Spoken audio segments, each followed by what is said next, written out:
Hey crafty friends, Emily with you today, and for January's YouTube Hop for Cherry, we are doing a new technique, something new. So I have this beautiful Simple Stories wildflower paper from their wildflower collection. I don't know if you can see, this is like that invisible string twine. And then I have some of these butterflies from my Tim Holtz Sizzix die cut stash, and they have all these really beautiful butterflies in them. And I decided I'm going to try to make a spinner card today. So I'm going to use this one that's forward facing, and I'm just going to start with my butterfly, and I have some super pretty inks, and I just cut out my butterfly and all the little layered pieces that go with it in some white cardstock. And so I'm going to be using some Catherine Pooler Samba here, and I'm just going to ink the base of my butterfly.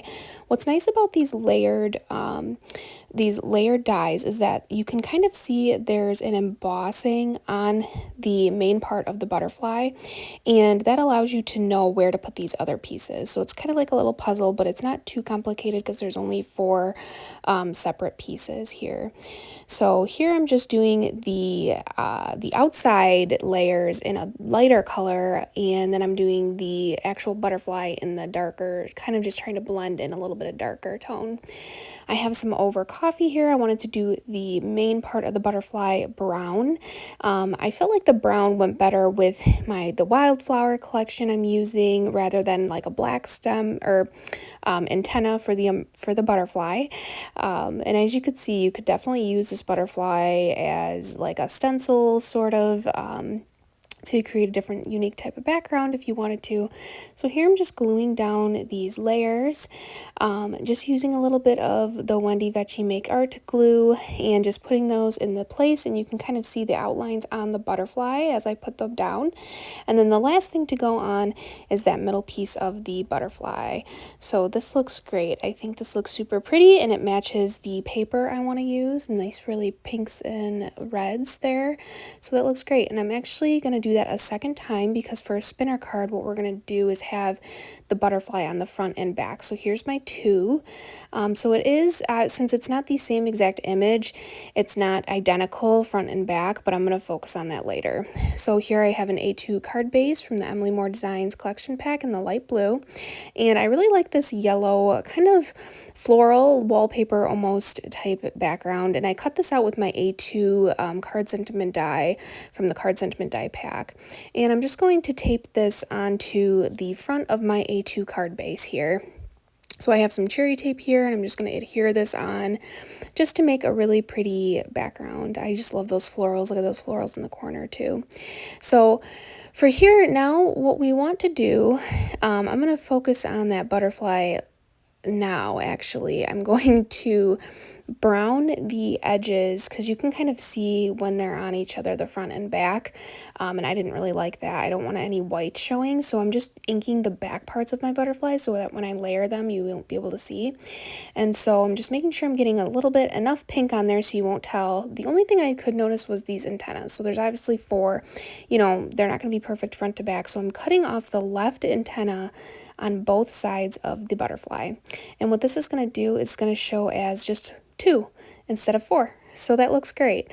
So I'll end up gluing those together later. So that's all fixed. But now I'm going to grab my circle dies here. These are from Catherine Pooler as well. And this one is big enough. I want there to be a big enough hole in the front of my card so my butterfly can spin around in the center of it. So just making sure this is nice and centered and cutting that out with my card open. So now I have this hole basically in the front of my card. So here I'm going to take my invisible string that you cannot see. You can kind of see it now a little bit better. And so I'm just taping that onto the center of my butterfly, and then I'm going to tape it on the bottom here, and I'm going to pull it tight at the top, and I'm going to tape some at the top as well. So I'm going to just tape some off to the side here, and then I'm just going to trim this edge down and then trim that down, and that looks great. So that's going to end up spinning, but first I'm going to start by putting the other butterfly on top of it here.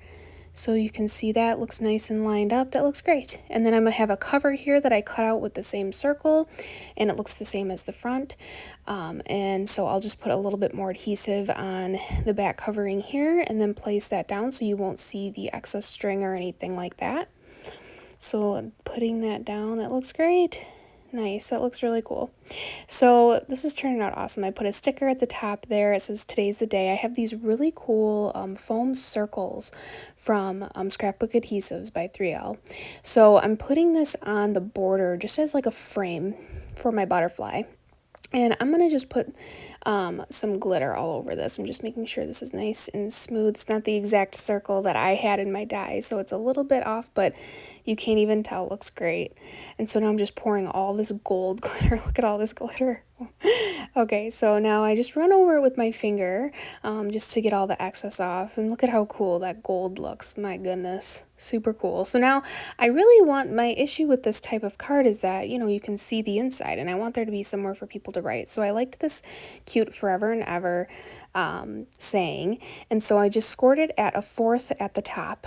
And what I'm going to do is add a little bit of adhesive here at the top. And so here's my adhesive. I'm just putting that strip on there and then putting it down on my card. And the butterfly kind of covers the words. I'm adding another sticker at the top of that portion since there's a little space. And then you can flip this open.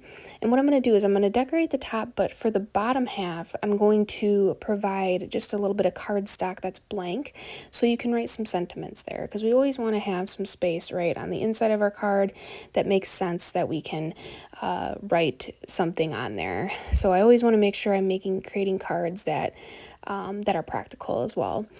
So this looks really cool. I'm really digging the way this is turning out. What do you guys think? I really like all these different folds and the unique circle and everything. So now here's my plain cardstock. I decided to do like a tan because I felt like that went again with the colors of this wildflower collection from Simple Stories. This is, I guess, an older collection, but it's so beautiful and I just love it so much and I just wanted to use it. So I'm just going to add a couple decorative stickers at the bottom here, just to add a little decor. So that looks great, and there's still plenty of room there to write whatever you'd like. That looks awesome. And I decided to add another circle to the inside of my card just to match the outside, because you can kind of see the gold glitter coming through from the front of my card. And so I just wanted it to look consistent. I didn't want it to look like, oh, what is that shining through? And this will make it look like it's all one type of piece. So what a cool, isn't this fun that we have these circle frames, and that would make it really easy to do like a circle shaker card. So there's that. There's the spinning effect. How cool is that? And then here's the inside of our card with the journal piece and then a part for you to write. So don't forget to like and subscribe and comment and hop along with Cherry's YouTube hop. Thanks for watching.